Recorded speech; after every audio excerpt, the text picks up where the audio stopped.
menyertakan kami. Bapa yang selalu ada bersama kami. Amin. Tuhan, terima kasih Tuhan. Engkau selalu ada menyertai kami. Bahkan di setiap langkah kaki kami. Engkau Allah yang besar yang menyertai kami. Bukan Allah siapa-siapa, tetapi Allah yang dahsyat, Allah yang perkasa, Allah yang ajaib, Allah yang sangat-sangat baik itu. Bapa yang sangat baik itu, yang selalu menyertai setiap langkah kaki kami, setiap musim kehidupan kami. Engkau Bapa yang sangat baik. Itulah pernyataan kami, pernyataan iman dan doa kami di hadapan-Mu Bapa, sehingga kami tidak meragukan lagi kasih-Mu, kami tidak lagi meragukan keberadaan-Mu Tuhan. Kami tidak lagi meragukan pertolongan-Mu, dan Engkaulah sumber pengharapan kami satu-satunya. Engkaulah sumber kekuatan kami satu-satunya. Terima kasih Bapa di surga. Biarlah malam hari ini ya Tuhan, seberapapun kami yang ada, Engkau ada di tengah-tengah kami. Engkau bersama kami Tuhan. Engkau yang beracara, Engkau yang menuntun. Terima kasih Tuhan lewat pujian penyembahan yang sudah Engkau berikan kepercayaan untuk Ibu Pungki membawa kami masuk ke dalam hadirat-Mu. Tuhan, kami percaya hati setiap kami sudah dijamah, dilembutkan Tuhan untuk terbuka.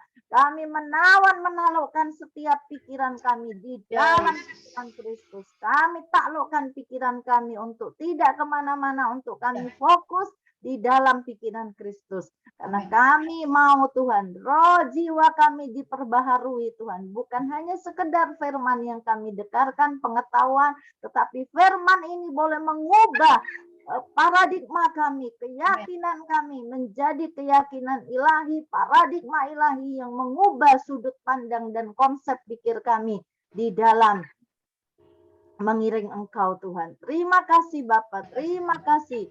Kami hanya mau Tuhan selalu berkenan dan layak di hadapan-Mu. Terima kasih Bapa.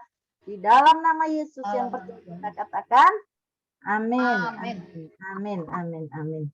Shalom semua saudara-saudari yang terima kasih. Senang sekali bisa berjumpa dengan kekasih-kekasih Tuhan. Semua yang ada di sini karena apa? Saya udah lumayan hafal, Ibu Nana ya, Ibu Nita, siapa ini? Matthew, Ibu Sri Mulyana, Ibu Lanlan ya, Ibu Pungki dan Pak Hari. Saya mengucapkan selamat malam, shalom semuanya. Sama Ibu Nita ya yang di perjalanan ya di dalam bus, wah luar biasa. Saudaraku, seperti tema yang sudah diumumkan di grup. Nah, ini mungkin tidak banyak dibahas karena ini tema yang tidak enak. Nah, orang biasanya tidak mau diusik hatinya dan karena ini menyangkut kerelaan dan suatu keputusan, saudaraku. Bisakah kita bebas dari ganjalan hati? Bisakah kita bebas dari konflik batin? Bisakah kita bebas terlepas dari belenggu ini?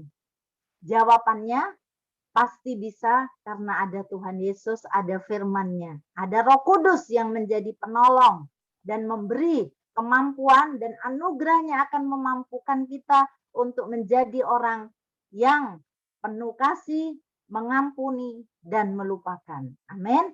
Nah, jadi ganjalan hati ini secara tidak sadar atau sadar banyak sekali dialami oleh orang-orang percaya.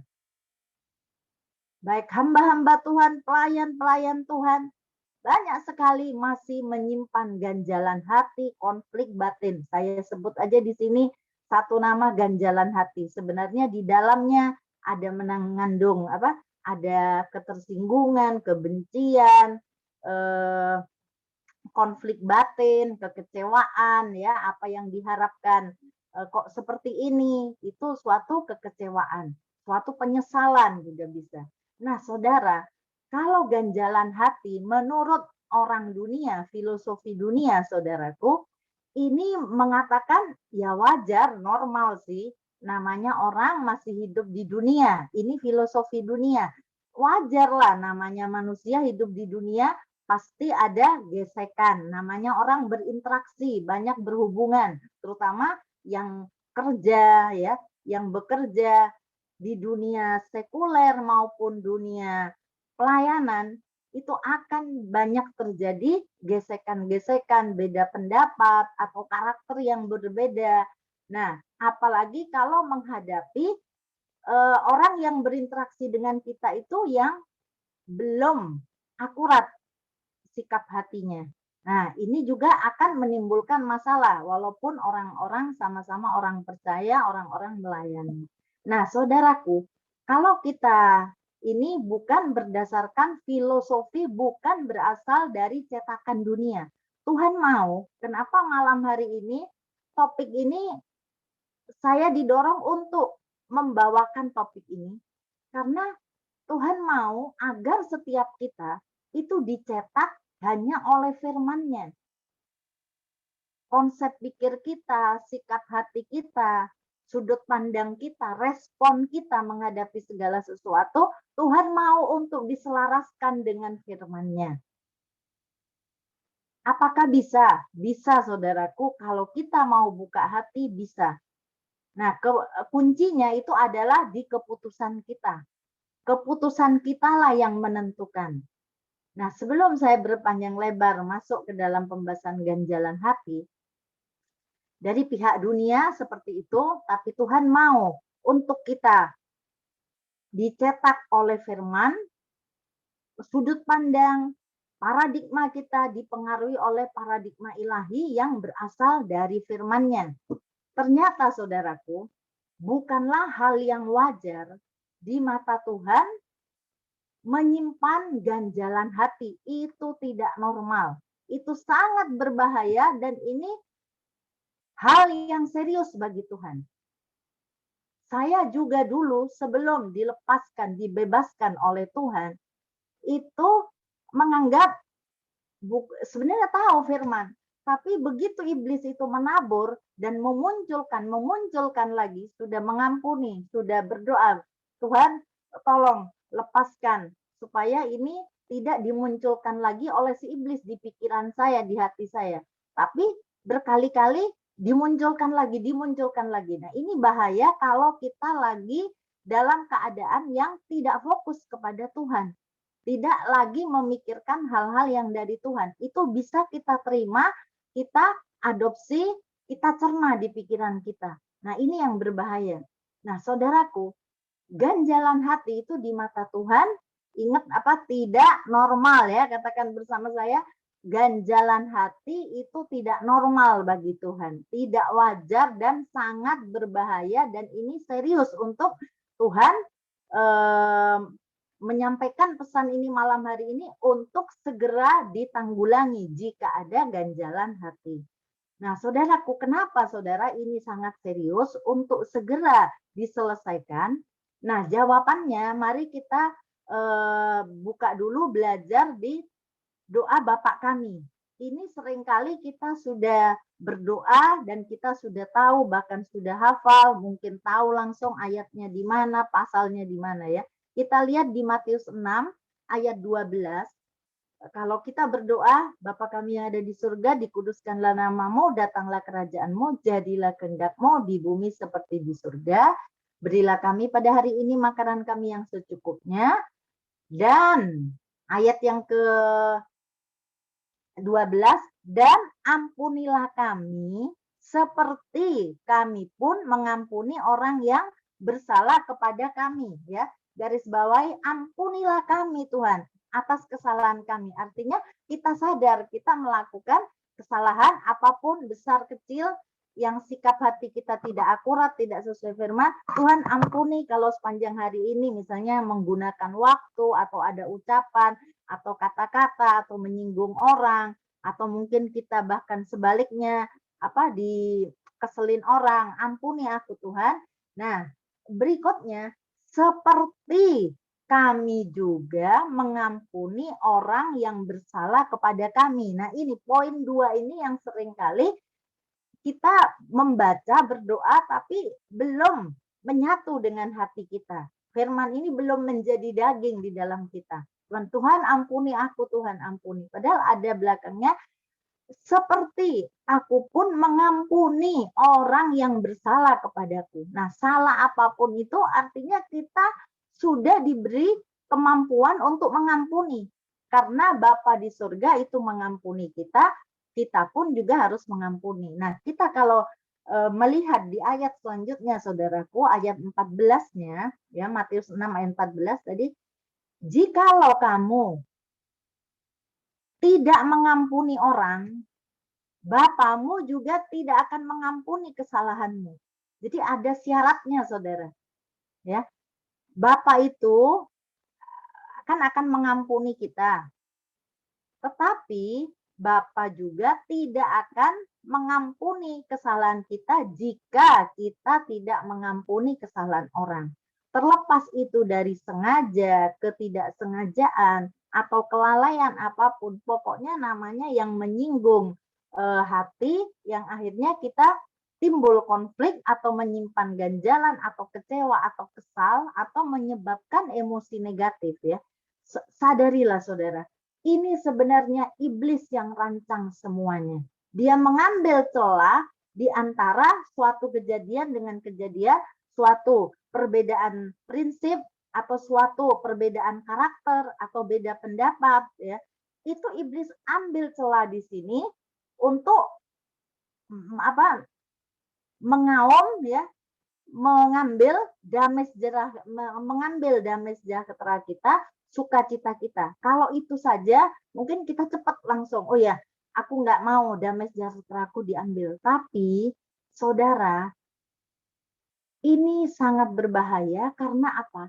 Kalau orang menyimpan ganjalan hati, itu Tuhan katakan serius, ini tidak wajar, cepat ditanggulangi. Karena apa, saudara? Itu akan menghalangi hubungan persekutuan kita dengan Bapa. Bahkan bisa terputus hubungan kita dengan Bapa saat kita masih menyimpan ganjalan hati, saudaraku. Nah, ingat tadi, jika kamu tidak mau mengampuni kesalahan orang, Bapamu di surga juga tidak akan mengampuni kesalahan kita. Sekalipun kita, Tuhan, ampuni aku, Bapa dengar. Tapi Bapa mau lihat respon kita. Saat kita disakiti, maukah kita mengampuni? Nah, itu Bapa mau lihat respon itu. Kalau kita mau mengampuni kesalahan orang, Bapa pun mau mengampuni kita. Jadi, kondisi rohani kita ini, saudara, sangat dipengaruhi oleh kondisi sikap hati kita, bagaimana terhadap Tuhan dan juga terhadap sesama. Seperti di pertemuan 2 minggu lalu, bagaimana firman Tuhan mengatakan, jagalah hatimu dari segala kewaspadaan. Waspada hati kita ini dari segala apapun yang ada di sekitar kita, kita harus menjaga. Jagalah hatimu dari segala kewaspadaan, karena disitulah akan terpancar kehidupan. Kehidupan siapa? Kehidupan Kristus yang akan kita pancarkan, saudaraku. Nah, hati-hati terhadap apa yang kita pikirkan. Itu di terjemahan versi mudah dibaca. Kalau di Alkitab elektronik ada, kalau saudara blok, maka ada garis 3 di paling atas. Saudara unduh dulu, tapi ya, download dulu terjemahan firman ayat yang hidup, terjemahan BIMK, dan lain sebagainya. Di situ ada semua, tinggal saudara mau NKJV dan lain sebagainya. Nah, di situ hati-hatilah terhadap yang kita pikirkan, karena itu akan menentukan jalan dan keputusan hidup kita, langkah kaki kita. Sangat berbahaya hati dan pikiran kita kalau menerima apa yang ditabur atau terlintas di pikiran kita yang tidak sesuai firman. Seperti saya katakan minggu lalu, langsung cut off. Tuhan mau setiap kita mendisiplin dan melatih pikiran kita untuk selalu tertuju kepada hal-hal yang dari roh, yaitu yang sesuai dengan firman Tuhan.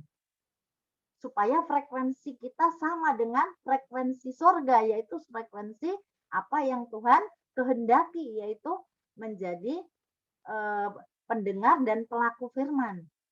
Nah, saudara, ganjalan hati yang kita simpan terhadap sesama inilah akan mengganggu persekutuan kita dengan Tuhan. Dan kalau ini berlama-lama, maka kita pun tidak akan bisa berlama-lama di hadirat Tuhan. Pasti nggak betah. Sebentar rasanya mentok, saudara ya. Mentok itu artinya kita mau masuk mendesak lebih lama lagi di hadirat Tuhan itu nggak bisa.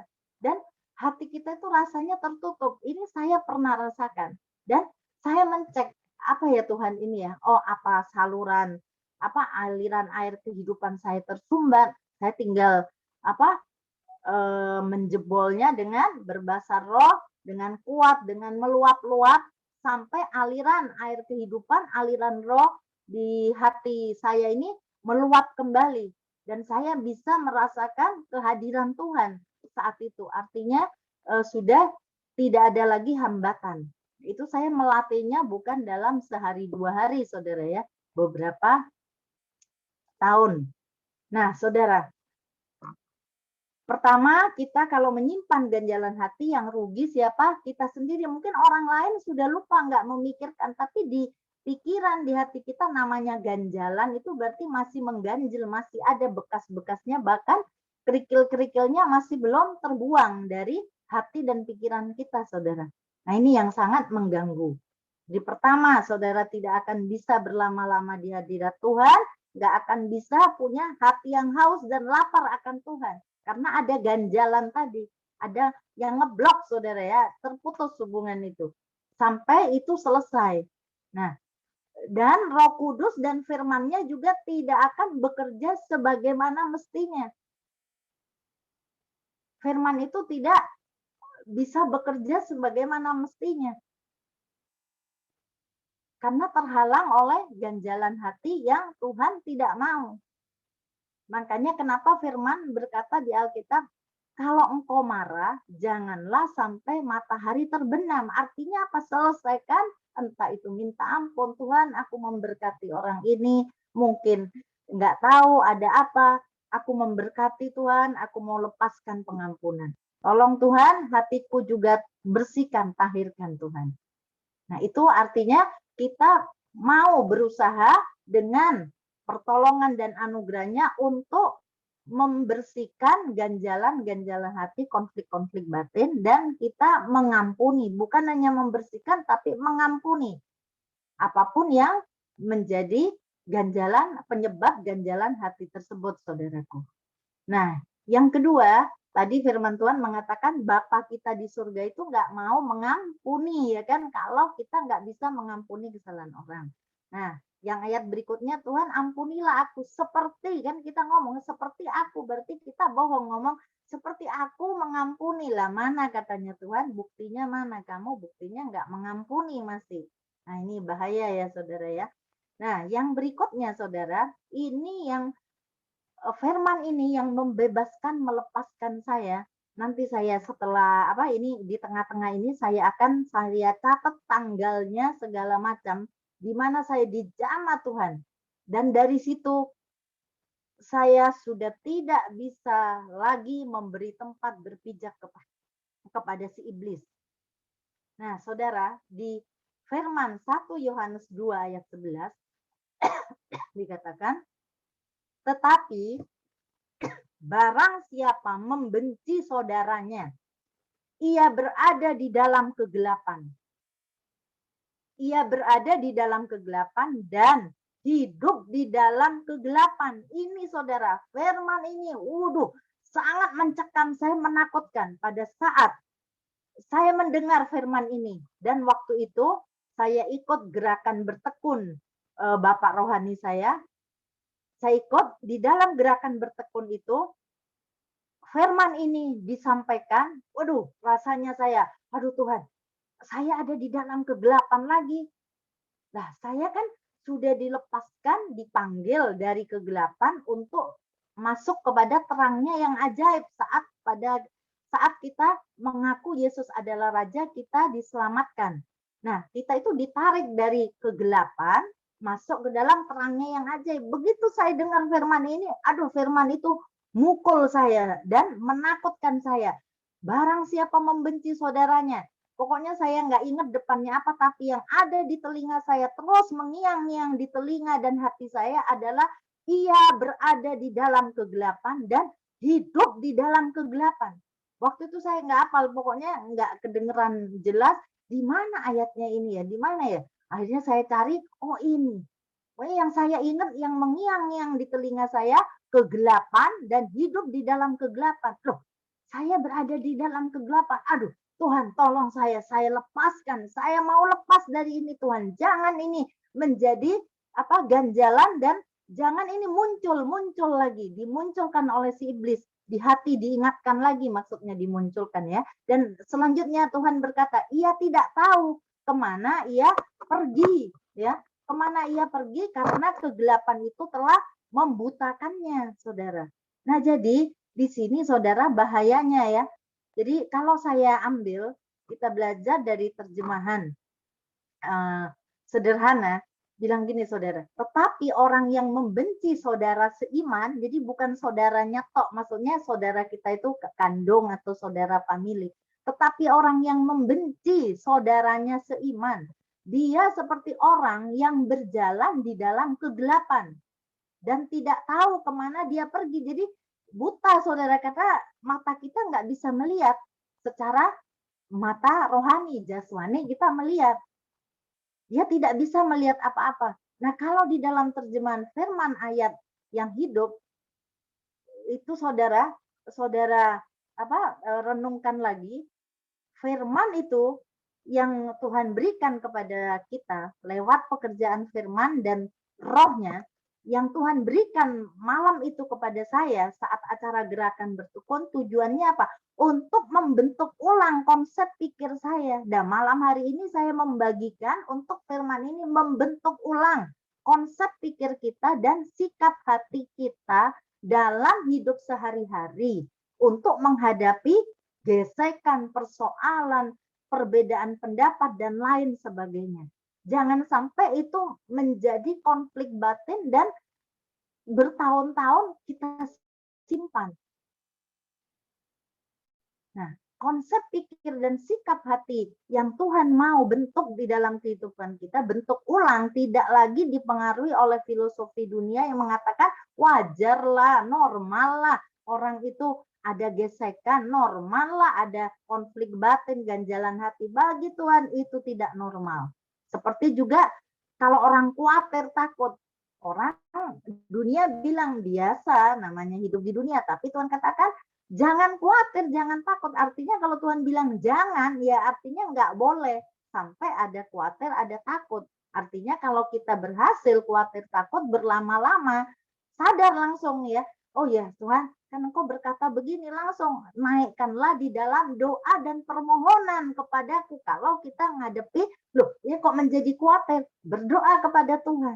Pakai firman-Nya supaya suara dari si iblis itu tersingkir dari kehidupan kita karena firman yang kita ucapkan lawan dengan perisai iman sehingga tidak bisa lagi membuat kita khawatir dan takut. Kalau timbul lagi, lakukan lagi sampai suara itu hilang saudara, yang ada hanya suara Tuhan.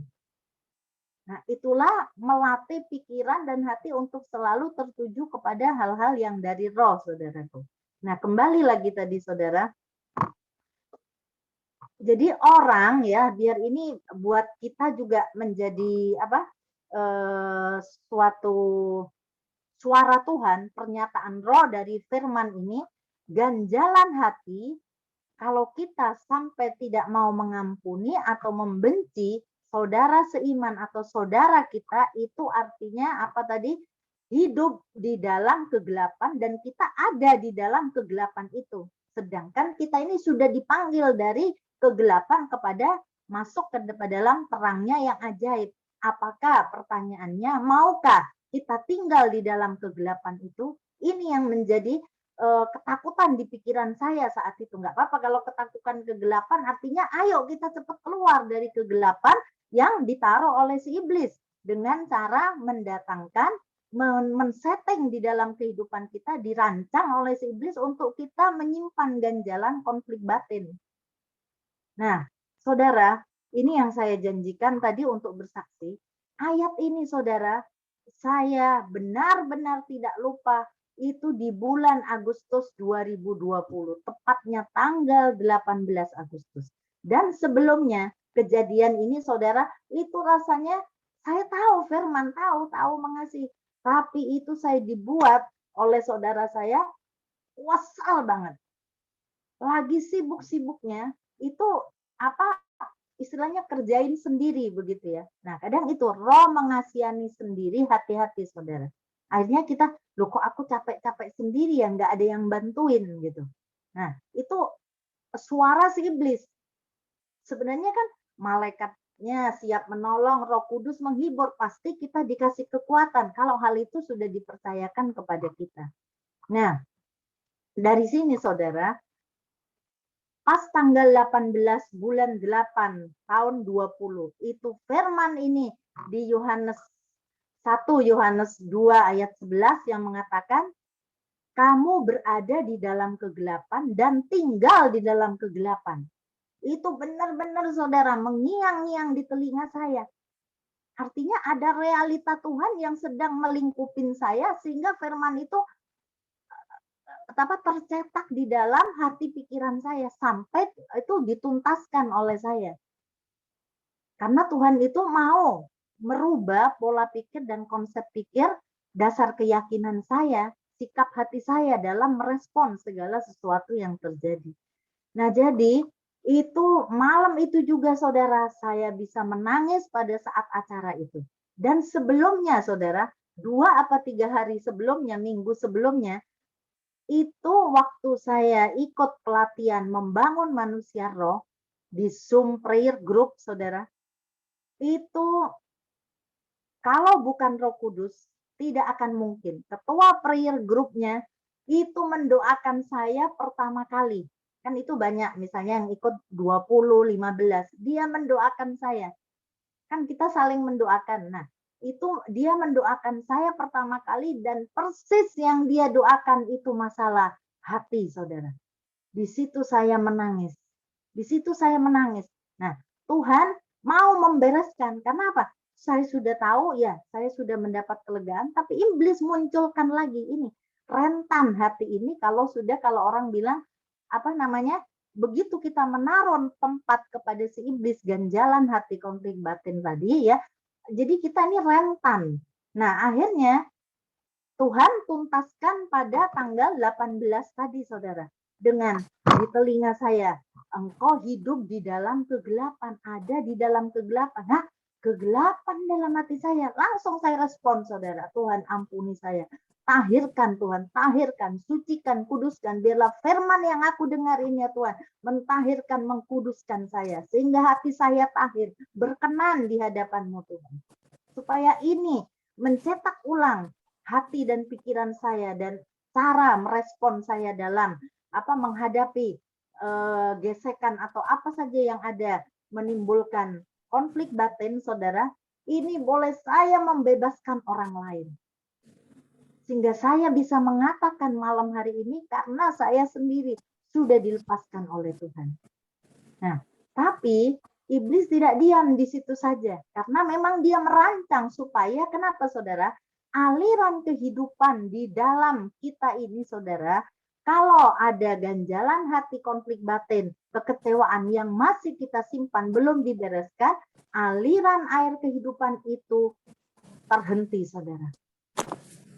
Kan di dalam firman Yohanes 7 mengatakan, barang siapa percaya kepada firman-Ku, di situ di hatinya akan mengalir aliran-aliran air kehidupan.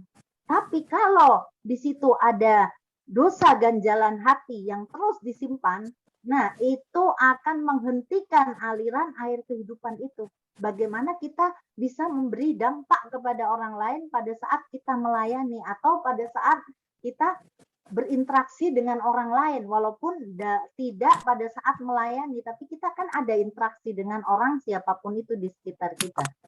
Nah ini saudara, jadi mari malam hari ini Roh Kudus mau membebaskan setiap kita, biar dibongkar. Mungkin kalau tidak diingat malam hari ini saudara, tidur nanti malam atau besoknya lagi, Biar Roh Kudus bongkar semuanya. Mungkin di saya juga kalau masih ada yang belum tuntas. Nah, kenapa? Kalau nggak tuntas, iblis akan menabur. Begitu ada sesuatu yang miss, saudara, yang miss, tidak sinkron.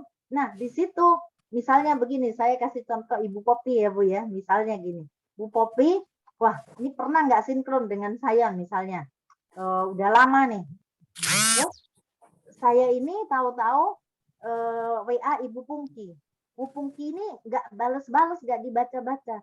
Atau Bu Pungki ini, loh, Ibu Artini ini tadi sudah buka yang lain, kenapa yang saya nggak dibaca-baca? Karena kita lagi penting menunggu. Akhirnya saya bisa curiga karena saya sudah pernah menyimpan itu tidak tuntas atau sudah tuntas. Nah, iblis pakai di sini celah untuk diingatkan kembali sama si iblis. Akhirnya saya punya negative thinking kepada Ibu Pungki. Padahal Ibu Pungki nggak ngapa-ngapain, benar-benar sibuk. Dia hanya jawab satu yang penting. Nah, nanti itu pasti dijawab. Nah, tapi tadi dipakai oleh si iblis untuk mengingatkan hal yang pernah mungkin ada selisih paham atau apa itu bentuknya, hal kecil misalnya. Nah, jadi berhati-hati saudara dalam merespon segala sesuatunya. Ini menyangkut sikap hati kita juga di hadapan Tuhan. Dan akibatnya nanti kalau kita nggak tuntasin, kita itu menjadi orang yang sensitif dan orang lain yang akan kena dampaknya, yang terutama keluarga di sekitar kita atau orang yang dekat berinteraksi, sering berinteraksi dengan kita. Nah, apa yang saya omongkan malam hari ini, itu saya alami dan saya sudah mengalami kelepasan. Dan tahu sekarang caranya bagaimana. Tidak ada cara lain, yaitu kalau iblis tabur sesuatu, mengingatkan lagi, misalnya saya menunggu kabar apa, misalnya dari Bu Pungki, contoh ya Bu, biar kita aja sebagai contoh ya. Nah, itu langsung Roh Kudus berikan. Filipi 4 ayat 8. Ini saudara kuncinya. Filipi 4 ayat 8. Mari kita buka dulu. Saya langsung buka saja di terjemahan firman ayat yang hidup ya, FAYH. Saudara-saudara sekalian yang saya kasihi, pada akhir surat ini saya ingin mengatakan satu hal lagi. Arahkanlah pikiran saudara itu kepada hal-hal yang benar, yang baik dan yang adil. Renungkanlah yang murni dan indah serta kebaikan dan keindahan di dalam diri orang lain. Jadi yang dipikirkan itu jangan yang jelek-jeleknya, ada satu sifatnya yang jelek, atau apa sajalah yang jelek yang dimunculkan oleh si iblis. Nah, itu jangan itu kata Tuhan yang dipikirkan, tapi pikirkanlah yang murni, indah, serta kebaikan dan keindahan di dalam orang itu ya, orang itu sabar ya, orang itu sopan, hormat. Tapi mungkin ada karakternya yang kita tahu itu belum akurat. Ya udah, doakan, responi dengan doa. Jadi bukan menerima apa inputan yang iblis taruh mengenai negatif-negatifnya. Jadi pikirkanlah yang murni, yang indah, kebaikan dan keindahan di dalam orang lain. Ingatlah akan hal-hal yang menyebabkan saudara memuji Allah dan bersukacita. Nah, itu pesan firman dari Filipi 4 ayat 8 untuk mengantisipasi lagi kalau kita sudah dibebaskan malam hari ini, jangan sampai itu nanti akan menjadi celah lagi begitu ada kesempatan si iblis mendatangkan konflik batin atau ganjalan hati. Nah, saudaraku, malam hari ini saya ingin berdoa, siapapun kita malam hari ini, kiranya Roh Kudus jamah oleh firman yang hidup yang kekal ini untuk melepaskan, membebaskan kita. Saya berdoa di dalam nama Yesus, Tuhan yang sama, firman yang sama, yang telah mengubahkan, melepaskan, memberikan kelegaan kepada saya. Malam hari ini juga akan melepaskan, memberikan kelegaan kepada saudara, membebaskan dari segala konflik batin dan ganjalan hati maupun kepahitan-kepahitan yang ada. Di dalam nama Yesus terjadilah engkau diberi hati yang baru, roh yang baru, hati yang lemah lembut, hati yang taat, hati yang menyenangkan Tuhan. Tuhan sudah menjauhkan hati yang keras, dicabut sampai ke akar-akarnya. Tidak ada lagi hati yang keras, tapi hati yang baru, roh yang baru. Sebagaimana pada awal mula Tuhan menjadikan kita ciptaan yang baru. Tabiat yang lama sudah berlalu, saat ini yang ada adalah tabiat yang baru, yaitu nature seorang Kristus, yaitu lemah lembut dan rendah hati.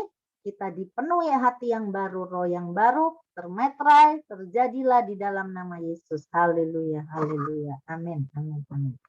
Nah, saudaraku, itulah kesaksian yang saya alami sendiri, saudara.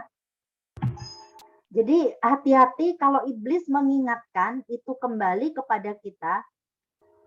Nah, saat saya mendengar tadi firman itu, itulah yang melepaskan saya, yang mengingatkan saya lagi. Dan firman Filipi 4 ayat 8 terus muncul, Roh Kudus ingatkan untuk saya membentengi pikiran saya, memikirkan hal-hal dari roh, itulah yang Roh Kudus berikan. Nah, kenapa ini bisa muncul lagi, saudara? Artinya fokus saya ini pada saat itu mungkin beralih. Tidak fokus memikirkan hal-hal dari roh. Mungkin pada saat bekerja, ya, itu harusnya tetap pikiran kita fokus kepada hal-hal yang dari roh. Untuk tidak menerima apa yang ditabur oleh iblis, hal-hal negatif, hal-hal yang tidak sesuai firman, saudaraku. Cut off, ya. Nah, yang berikutnya, yang ketiga, itu di dalam Matius, firman Tuhan mengatakan seperti ini. Kemudian datanglah Petrus dan berkata kepada Yesus, Tuhan, sampai berapa kali aku harus mengampuni saudaraku jika ia berbuat dosa terhadap aku? Ini mungkin sering dialami di dalam keluarga, ya saudara. Anak, orang tua, suami, istri, anak, istri, suami, atau siapa, pembantu atau supir, orang-orang terdekat dengan kita biasanya yang dipakai di sini. Tapi Tuhan pakai kondisi itu untuk membuat hati kita meresponi dengan benar sesuai firman. Sampai berapa kali Tuhan? Petrus katakan 7 kali. Tuhan Yesus berkata, bukan. Aku berkata kepadamu 70 kali 7 kali. Ada kalinya lagi loh di belakang. 70 kali 7 kali. Nah, saudara kali aja. 7 kali 7, 49. Kalikan lagi. 7 kalikan 70 kali 7 berapa? 497. Kali 7 kali lagi. Artinya apa? Mengampuni tanpa batas, saudaraku. Inilah tugas saya dan saudara, mengampuni tanpa batas. Ya kalau orangnya sama lagi gimana, Bu? Pak, gimana? Ya, ingat ini, mengampuni tanpa batas. Hari ini mungkin diampuni, nanti malam melukai lagi. Iya, mengampuni. Itulah pengampunan tanpa batas dan tanpa syarat. Karena kita diberi kasih ilahi oleh Tuhan itu tanpa batas. Kalau kita kekurangan kasih, mintalah. Dan Tuhan itu sudah memberikan saat kita menjadi ciptaan yang baru.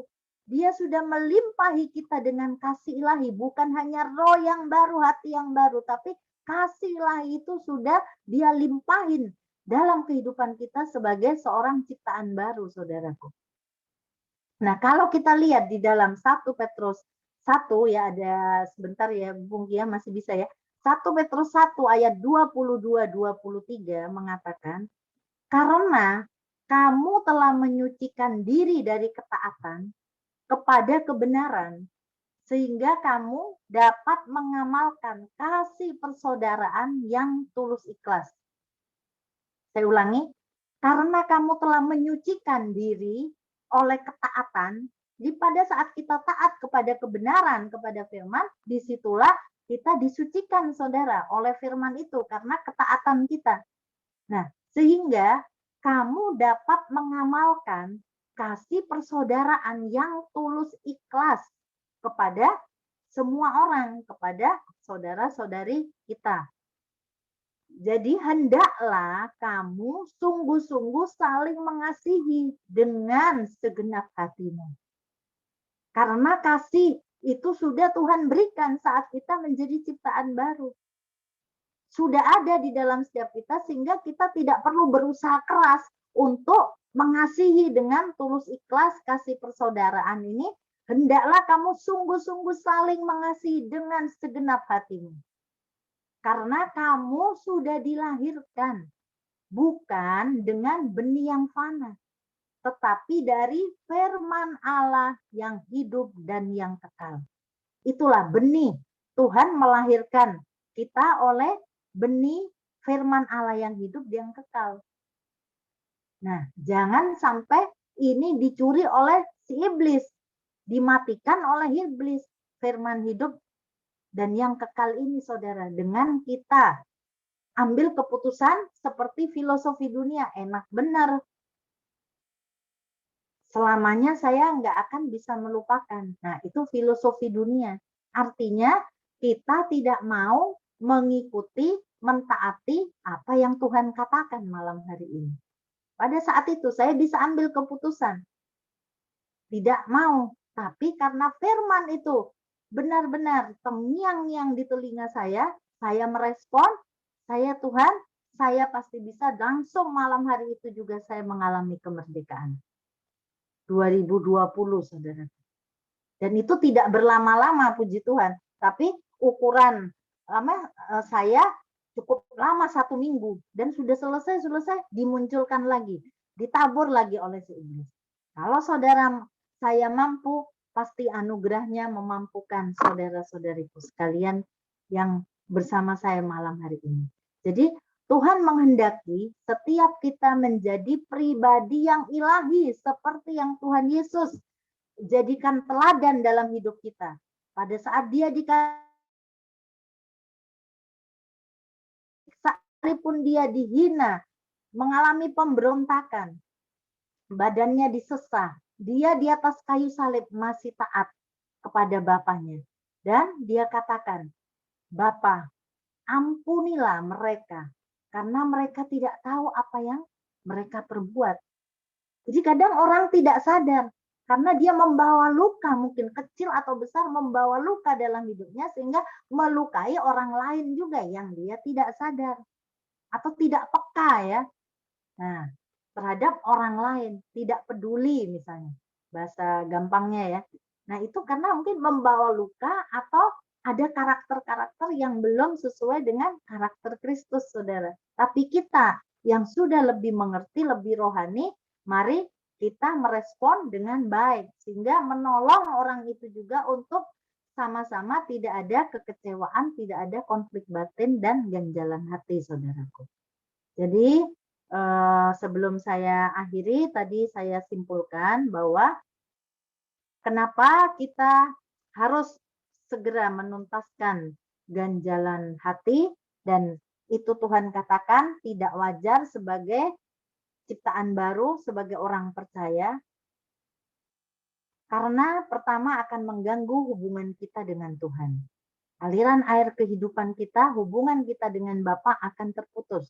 Nah, yang kedua, kuasa firman dan kuasa roh itu tidak akan bisa bekerja sebagaimana mestinya, sehingga otoritas kita dalam berdoa, kuasa dan otoritas itu tidak akan dinyatakan, saudara.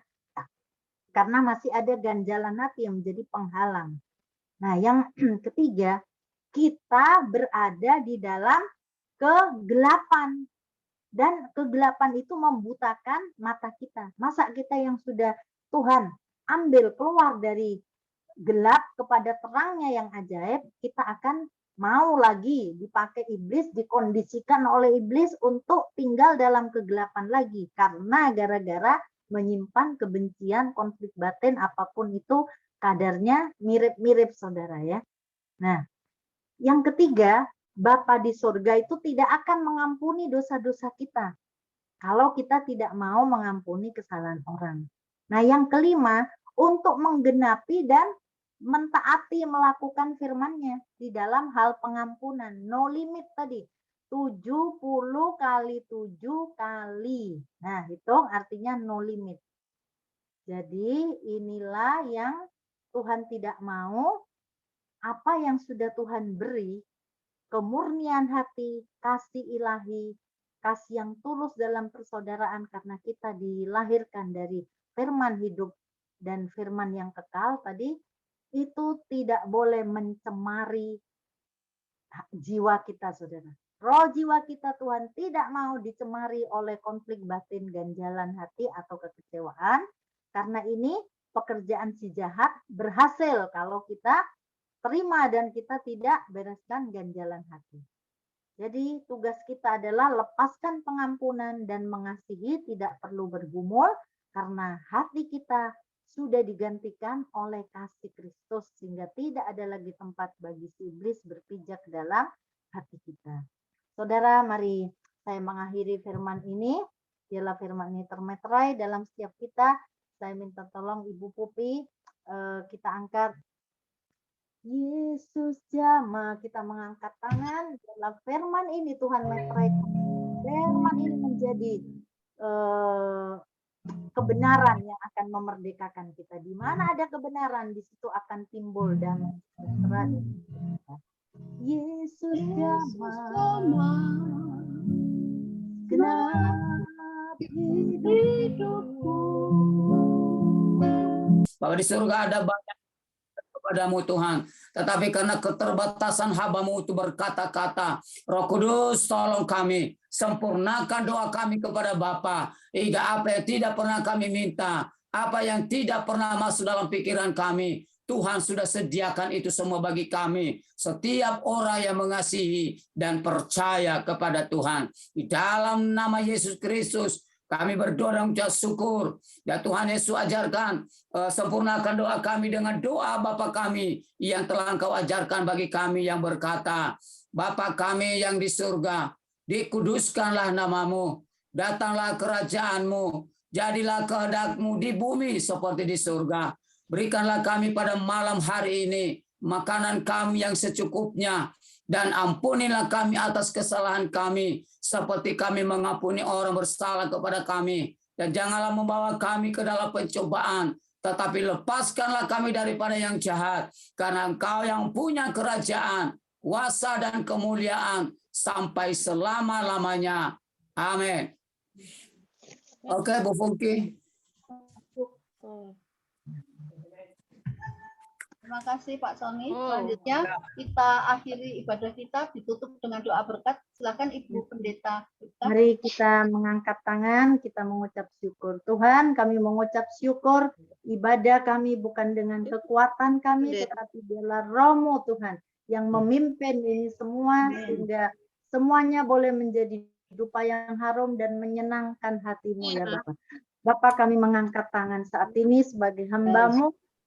Hamba-Mu, aku memberkati Engkau dengan realita Tuhan yang mencengkeram, menguasai, memulihkan, membangkitkan, membawa Engkau menjadi pribadi yang berbeda, yang diistimewakan. Terjadilah, aku lepaskan berkat Tuhan, penyertaan Tuhan, perkenanan Tuhan, Tuhan untuk selalu menyertai-Mu, melingkupi hidup-Mu, dan memberkati dan membuat apa yang Kau lakukan menjadi berhasil.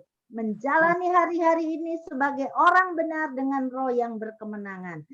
Tuhan memberkati Engkau dan melindungi Engkau. Tuhan menyinari Engkau dengan wajah-Nya dan memberi Engkau kasih karunia. Tuhan menghadapkan wajah-Nya kepadamu dan memberi Engkau damai sejahtera. Terima kasih yang percaya, katakan amin. Haleluya.